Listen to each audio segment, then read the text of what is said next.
welcome to another video of Gutzler Man.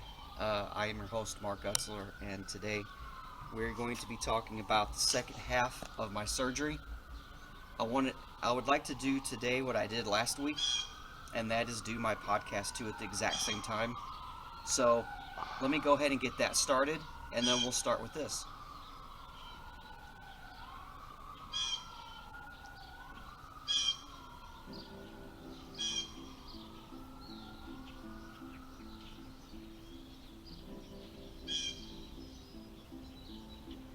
Hello, everybody, and welcome to my podcast. I am your host, Mark, and today we are going to be talking about the second part of my surgery.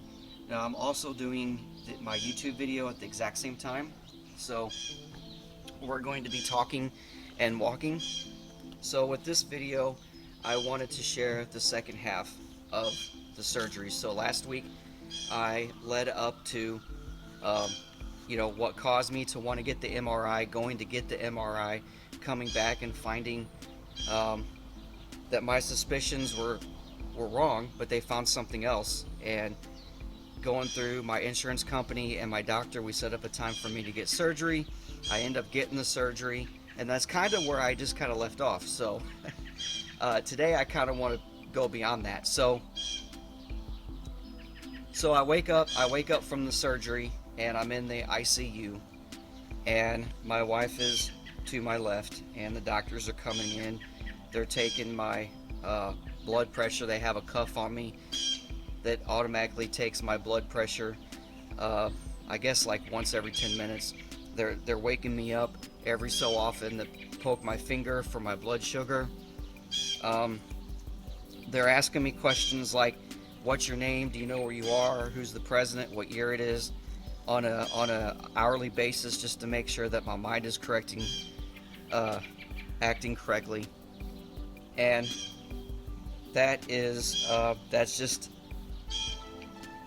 me thinking about the whole experience is pretty amazing, because I believe that the Lord put them there to help me get my brain surgery. This is actually a big surgery, so there was a lot of steps involved in it. Initially, the doctors told me, the neurologist told me that it would be anywhere from 6 to 8 hours. It ended up being an 8.5 hour surgery that Friday that I went in. So I had the surgery. It was 8.5 hours. I don't really remember how long it took me to wake up in the ICU recovery room, but I woke up, it must have been Friday night. I woke up Friday night. I get that kind of blurry. I start remembering Saturday, but I did come out of the anesthesia on that Friday night. I slept through the night. I had a catheter in, so I didn't have to go up to use the bathroom at all. I was kind of drowsy. I felt wore out and drowsy, but I was responsive. I answered the questions that the nurses would ask me. And by the time the neurosurgeon came in and started talking to me, I do remember that. Just a little side note here. A funny thing about that is, before I gained conscious of me recovering, like waking up from it, my wife told me that I kept asking the nurses to, may I please get up because I feel like I need to go to the bathroom, and they're like, you have a catheter and just go. And another tidbit is that a few days before I went into surgery, my wife and I spoke, and we believe that this is the very first time that I've stayed overnight. I've had other surgeries in the past, but they've all been outpatient. This is actually the first time that I've stayed overnight in a hospital. So, having the nurses come in, I remember waking up. I remember doing good. And as they kept asking me questions, I kept working my mind. I kept thinking about stuff. I kept thinking about everything that occurred before the surgery. Saturday morning came. I remember my wife coming back, and we ordered breakfast for me there. It was my first time of having coffee since the surgery. Coffee tasted pretty good. And as I start to remember things more clearly, I remember wanting to get up. They wheel me around the places. I ended up getting a second MRI, the first MRI after the surgery, and they wanted to get another MRI to look and see if they got all of it. They did. They couldn't find anything in the pictures, so that was a blessing that came from God. And another thing is that even today, being 13 days out from the surgery, I feel like I still have something stuck up in my ear. And at first I thought it was because my head was swollen at first. But now they say that the hearing nerve that the tumor was setting, it was actually setting on the nerve. Probably irritated it, especially since they had to, do some moving around to try to get the tumor off of it. It probably inflamed it. It upset it, so it's all inflamed right now. And I just got to wait for it to go back down. Every once in a while it'll pop, the same kind of popping that occurs like if you go up high altitude, or if you go from a high altitude down to a lower altitude, how your ears sort of pop. That's what I've been experiencing with this. So I stayed there all day Saturday, all day Sunday. I got moved down to Sunday evening. I actually got moved out of ICU down to just a regular hospital room. But before I left the ICU, I remember going walking. I walked, I think it was like 100 feet, I believe it was, with the nurse. They took the catheter out. They took some plugs out of me. I had IVs stuck in both arms. I still have some tape remaining there that I need to scrub off yet. But I had some stuff taken out of me so I could go on a walk. And I remember during the walk in the ICU, there was this one girl who, during the walk, she just started blurting out from her room, "You can do it, you can do it. If I can do it, you can do it." And she was being like a little cheerleader. And I remember her saying, "I had brain surgery." And I said back, "Well, I had brain surgery too." And I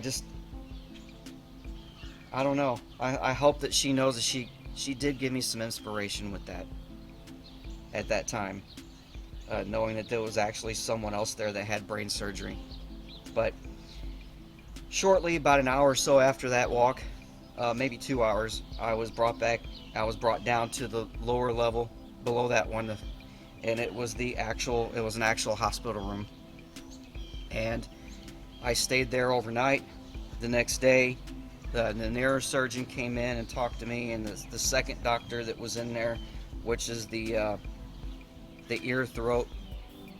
ear, nose, and throat specialist that assisted the neurologist, he was in there. He came in to talk to me, and both of them said that I was doing really good walking around. Before they came in to talk to me, I had walked 500 feet, and that's really what they wanted to hear. They wanted to hear that. So I was responsive. I took a shower. I walked around. They were still asking me questions: who I was, what the current president was, what year it is, what is my wife's name, what's my name, stuff like that. How old am I? Where's the hospital that I was getting the surgery? Where was that? They were all happy with the results of me responding. So I ended up going home later that Monday, and I've been home recovering ever since. And my son is behind the camera, and I wanted to ask him right now, since I've been home from the hospital that day, have you seen an improvement? Yes, I have. So everybody's seeing improvements, and it's not just me saying that I see improvements. I actually ask other people's opinion, and I'm getting better. It still feels like I got something stuck in my ear, but my head the swelling has went down a whole lot. I still feel that there's some little bits and pieces that are still swollen, and it's still sore. When the pain medication wears off, it's not unbearable pain, but it's still, it's sore. I take showers. I wash my hair right now with No More Tears shampoo until probably next week, maybe this time next week. And then the doctor says that I can probably start washing it with regular shampoo. But other than that, healing is on track. Everything's good. For those of you that are listening to my podcast, I do want to apologize because I recorded a podcast, this exact podcast, yesterday, and then I did a walk just a few minutes ago. And I don't know what happened, but as I was trying to upload the walk video, for some reason it overtook my surgery video part 2. So it said my surgery part 2, and it even explained that I was talking about the second half of my surgery, but when you pressed talk, it was me actually walking. And I don't know what happened, so I'm just redoing all this at the same time. I'm re-releasing it. So if I actually have 2 videos that says my surgery up there, I'm going to try to go fix that. I do apologize. But to you on YouTube, thanks for being so patient and, just waiting for me to get these videos out again. As I heal more, I'm going to try to get out more, try to do more videos since the weather's nice now. Sort of like last summer. I can't do anything extreme because I'm on a, get this, 6-month restriction from doing anything extreme. I might be able to go on some hikes and stuff, but extreme mountain climbing and stuff that I kind of wanted to do, I can't do for 6 months. Brain surgery is very serious now. Anyway, I wanted to end, so I'm ending the podcast video so I can look up some verses that I have on here that I wanted to share with you. So for all my people listening to me on podcast, thank you so very much, and until next time. Alright, so I wanted to go into here and see if I still have these. Okay, here it is. So I wanted to throw some Bible verses in about strength. I know we gave a really good one last week on one of the cards that one of my relatives sent me, and so as I talk about these, we can take a walk some more. The first one is Proverbs 31 verse 25, and that says, "She is clothed with strength and dignity. She can laugh at the days to come." And I wanted to kind of get it off my phone because when I was trying to come up with the verse, I liked all of these, so I'm like, I gotta share at least 3 or 4 of them with you while I can. Romans 15 verse 5 says, "May God, who gives endurance and encouragement, give the same attitude of mind toward each other that Christ Jesus had." And Thessalonians 5:11 says, "Therefore encourage one another and build each other up, just as in fact you are doing."